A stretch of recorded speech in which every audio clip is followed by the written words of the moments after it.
Phone বন্ধ করার জন্য হাতে নিল। ভদ্রলোকটার কল আসার দরকার নেই। ফোন হাতে নিতে মেসেজ নোটিফিকেশন চোখে পড়ল। ভ্রু কুচকে ওপেন করতে রাগটা বাড়ল। ফার্স্ট ইয়ারের ফর্ম ফিল আপ চলছে, আমি সব ফর্মালিটি পূরণ করে নেব। তুমি শুধু কাল কলেজে আসার সময় রেজিস্ট্রেশন কার্ড আর ছবি নিয়ে এসো। লোকটা এর জন্য কল দিচ্ছিল?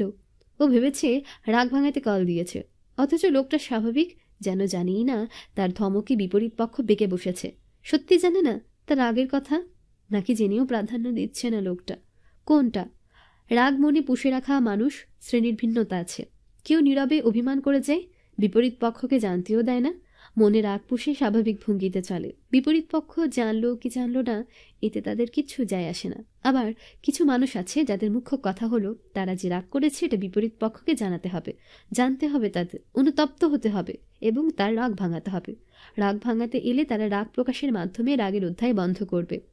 তাহিয়া দ্বিতীয় শ্রেণীর মধ্যে পড়ে। ওর কথা হচ্ছে ওর রাগের কথা অভিককে জানাতে হবে, অনুতপ্ত হতে হবে। মুখে নেতিবাচক ভাব প্রকাশ করলেও মনে মনে ঠিকই চায় অভিক তার রাগ ভাঙাক। সে অনুভূতির অনেক গভীরে চলে গেছে, যেখান থেকে এই মুহূর্তে বেরিয়ে আসা অসম্ভব। প্রথমে পণ করেছে অন্তত সপ্তাহখানেক কলেজে যাবে না, অভিকের ক্লাসে যাবেই না, অভিকের মুখোমুখিও হবে না। কিন্তু এখন সিদ্ধান্ত বাতিল করলো, কলেজে যাবে, অভিকের মুখোমুখি হবে। ওকে বোঝাতে হবে তাহিয়ার রেগে আছে, গিয়ে কিছু রাগও ছেড়ে আসবে।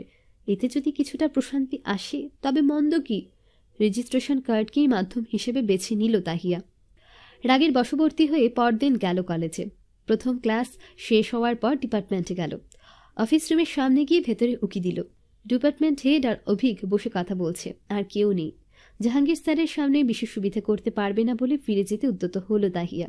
পা বাড়াতেই জাহাঙ্গীর স্যারের চোখ পড়ে গেল। তাহিয়াকে দেখে তিনি হাসলেন। অভিকের উদ্দেশ্যে বললেন, তোমার মিসেস এসেছে, দেখে এসো। অভিক দরজার দিকে তাকালো। তাহিয়াকে যেতে দেখা যাচ্ছে। অভিক স্মিত হেসে বলল, রেজিস্ট্রেশন কার্ড দিতে আসছে, বিশেষ কিছু নয়। থেমে গলা উঁচিয়ে বলল, তাহিয়া ভিতরে এসো। শুনেও ভেতরে গেল না তাহিয়া। বারান্দায় গিয়ে দাঁড়িয়ে রইল। ওকে আসতে না দেখে জাহাঙ্গীর সাহেব উঠে দাঁড়ালেন। হেসে বললেন, আমার সামনে আসতে দ্বিধা লাগছে বোধহয়। তোমরা কথা বলো, আমি আমার রুমে যাই। জাহাঙ্গীর সাহেব বেরিয়ে গেলেন। তাকে বেরিয়ে যেতে দেখে হাফ ছাড়ল তাহিয়া। লম্বা শ্বাস ছেড়ে রুমে প্রবেশ করল। অভিকের দিকে এক নজর পড়ল। তড়িৎ চোখ সরালো। এটা চেহারা নয়, ইন্দ্রজাল। তাকালে বদ নিশ্চিত, রাগ টিকবে না, বেশিক্ষণ তাকানো যাবে না। এই মুহূর্তে ওর মাঝে রাগকে বিচরণ করতে হবে। ভীষণ রাগ। রাগের মাত্রা বাড়াতে সেদিন ক্লাসের ঘটনা মনে করে নিল। দারুণ কাজ হলো। রাগ বেড়ে চূড়ায় পৌঁছালো।